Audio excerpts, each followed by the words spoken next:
Pepper class, welcome back to another story time. Today I'm going to read you a story from this book called Stories from Aesop. Now the stories in this book tend to have little messages hidden inside. So let's see what our story is about today. This story is called The Hare and the Tortoise. It was a blustery March day with a wild wind whooshing through the trees, shaking down the daffodils and scattering petals here, there and everywhere. So it was a really windy day and the leaves were being blown everywhere.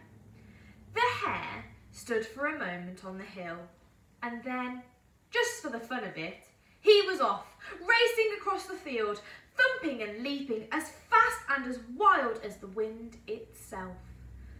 So a hare is a type of animal. It's a bit like a rabbit. At the edge of the field, by a sandy path, a group of animals stood watching as he bounded towards them. So as he went towards them. "Oh, hare," murmured Mole, "how quickly you run." "So swift," cried Vole. "So graceful," sang Squirrel. "If only I could run as fast as you," added Mole, admiringly. So that means Mole wanted to be like Hare. Hare puffed himself out and looked proud. "It's true," he said, frisking about on the spot. "No one is faster than me." So if you're frisking about, it means you're moving really quickly. Someone gave a dry, raspy chuckle. "Who dares to laugh?" snapped Hare. Everyone turned to see Tortoise creeping his way towards them, ancient and scaly and slow. So he's a really old animal. Now, Miss Phipps has a tortoise at home and maybe one day I'll bring a picture in to show you. "You could never beat me," said Hare, his whiskers twitching in irritation, so he was getting annoyed at Tortoise. "I could try," said Tortoise. There was a stunned silence. Hare gasped. "Well then, you're on," he said at last. "I'll see you here in this exact spot next Tuesday. That should give you time to train. After all, I want to give you a chance. We'll race across the field and back." So as you can see, Hare and Tortoise are talking and Mole, Vole and Squirrel are watching them. Tortoise shook his wrinkled head. "Let's make the race longer," he suggested. "We could go through those woods, along the winding river, all the way to the great oak tree on the hill." "Ha!" said Hare. "I'll leave you for dust. See you later, Slowcoach." And with a flick of his back legs, Hare was off through the long grass. Here one moment, gone the next. I'm wondering what you're thinking about Hare and Tortoise at the moment. I wonder if what you're thinking will change. The other animals looked at Tortoise. "Poor old thing," they murmured. "What was he thinking?" They shook their heads at him. So they don't think that Tortoise is going to win the race. They think that Hare is just way too quick. "Just you wait," said Tortoise. "Just you wait and see." The day of the race dawned, so it came. It was sunny and warm and all the woodland animals had come out to watch, crowding around the starting line.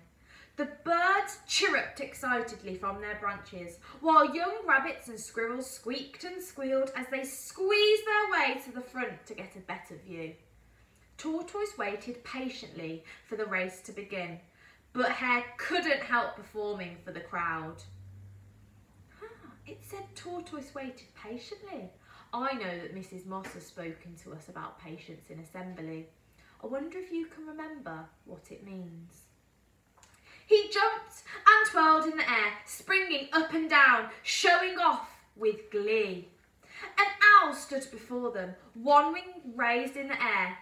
"I'll start the countdown," she hooted over the commotion, so over all of the noise. "As soon as I lower my wing, the race can begin. 10, 9, 8, 7, 6, 5, 4, 3, 2, 1. All of the animals joined in the chant, and as Owl lowered her wing, Hare shot off in a cloud of dancing dust. So he was super quick. Hare was super quick. Tortoise crept forward a few paces, stopped, coughed, and crept on again. So Tortoise is really slow compared to Hare. "Come on, Tortoise!" everyone shouted, feeling sorry for him. By now, Hare was no more than a black dot in the distance, bounding away to the woods. So Hare had travelled so far, so fast, that people could barely see him. "I'm going to win! Oh yes, I'm going to win!" Hare sang to himself as he leaped across the path. The breeze rippled through his fur, so the wind made his fur change, go from side to side. And as he ran, he felt at one with the woods, and the wind and the song of spring urging him on and on. Ahead lay the winding river, and just beyond, on the brow of the hill, so the top of the hill, the great oak tree. Hare looked back through the woods, but there was no sign of Tortoise. "This isn't really a race at all," he huffed. "Tortoise doesn't stand a chance. Where's the fun in that?" Hare stopped running and lolloped along by the river for a while, lazily sniffing the fresh spring air, drinking the scent of the river and the wild flowers. He yawned and stretched.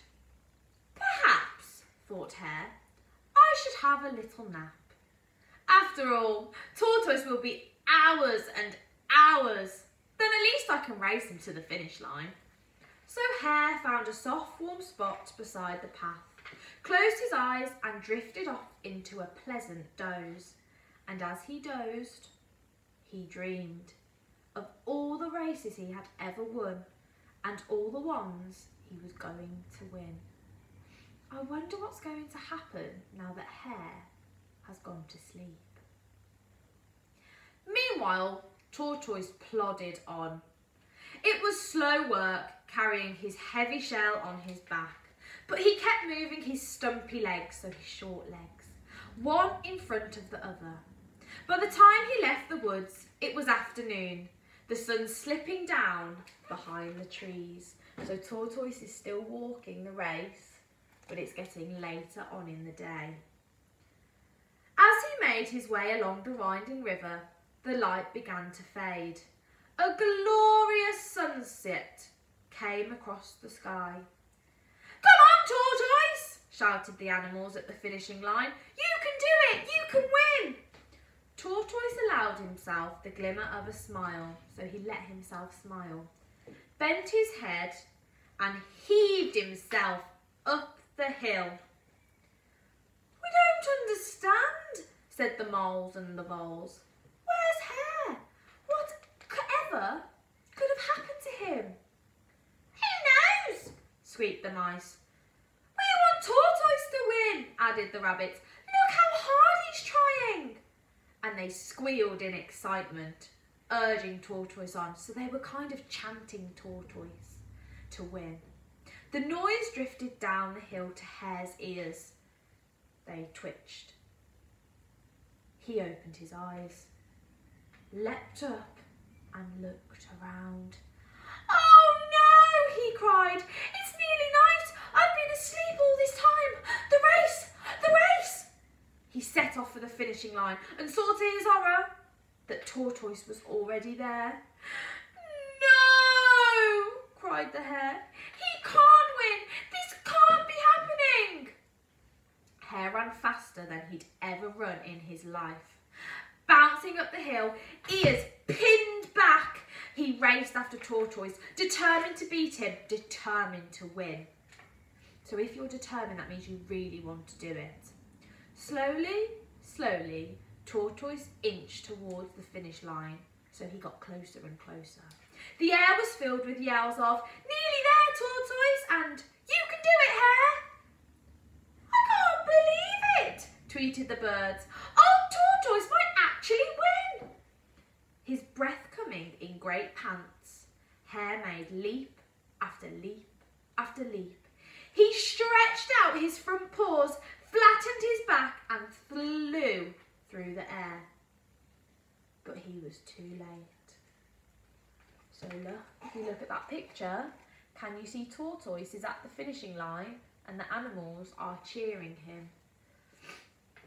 Tortoise was already plodding slowly, but surely, over the finishing line. There was a moment of stunned silence. Again, they couldn't believe it had happened. Then the animals cheered and danced and crowded around Tortoise, patting him on his shell and whooping for joy. Who would have thought it? What a day! Tortoise beat Hare! Hooray! Hooray! And that's the end of the story. So the moral, the message of this story is slow and steady wins the race. And that means that no matter how quick you go, it doesn't always mean you're going to win. Doesn't always mean you're going to be the best. So think about that next time we're in class together and you're doing work. Is it better to go slow and steady? Will that make you better? Have a really good think about that. I really hope you enjoyed that story. The message in it is so important. See you soon.